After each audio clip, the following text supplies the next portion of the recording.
एक वकील साहब थे, फिर कांग्रेस में आ गए, कांग्रेस पार्टी के संगठन में बहुत सारे उनको पद मिलते रहे, इंदिरा जी के नजदीक पहुंच गए।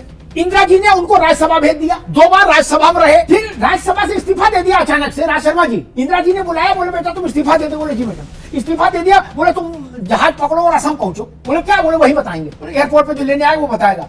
बोले तुमको हाई कोर्ट में जज बनना है। बोले ठीक है, हम हाई कोर्ट चले जाते हैं। हाई कोर्ट चले गए, जज से चीफ जस्टिस हो गए हाई कोर्ट के। फिर रिटायर हुए। रिटायर होने के बाद देश में इकलौता केस है, ध्यान से सुनिएगा, देश में इकलौता केस है जिसमें रिटायर हो जाने के बाद किसी न्यायाधीश को सुप्रीम कोर्ट में जज बनाया गया हो। उनको सुप्रीम कोर्ट में बना दिया गया रिटायरमेंट के बाद। रीअपॉइंटमेंट ऑफ जजेस नहीं होता ना, सर्विस में ही सुप्रीम कोर्ट आते हैं। राज भाई आ गए और यहाँ मालूम उन्होंने क्या किया? राम साहब ने जगन्नाथ मिश्रा के पक्ष में फैसला दिया और फैसला देते ही अगली सुबह चाय पी, व्यक्ति ली और व्यक्ति लेते ही इस्तीफा दे दिया। क्या इंदिरा जी ने कहा इधर आ जाओ गुड्डू? बोले जी आया। क्या? बोले फिर राज्यसभा चले जाओ, फिर राज्यसभा चले जाओ। ये क्या था? ऐसा सर्कस तो दुनिया में कहीं नहीं हुआ होगा मित्र, और हिंदुस्तान में भी ना उससे पहले हुआ ना उसके बाद हुआ। सर्वोच्च सर्कस फैसले दिलाने के लिए जज बना दिया और सवाल उन पर उठा जिनको राष्ट्रपति नॉमिनेट करे। आपने तो पार्टी के टिकट पर लोगों को राज्यसभा भेज दिया, लोकसभा लड़वा दी और फिर जज बना दिया। ऐसे ये होता था भाई देश में। इसलिए लोकतंत्र का शुद्धिकरण जरूरी है।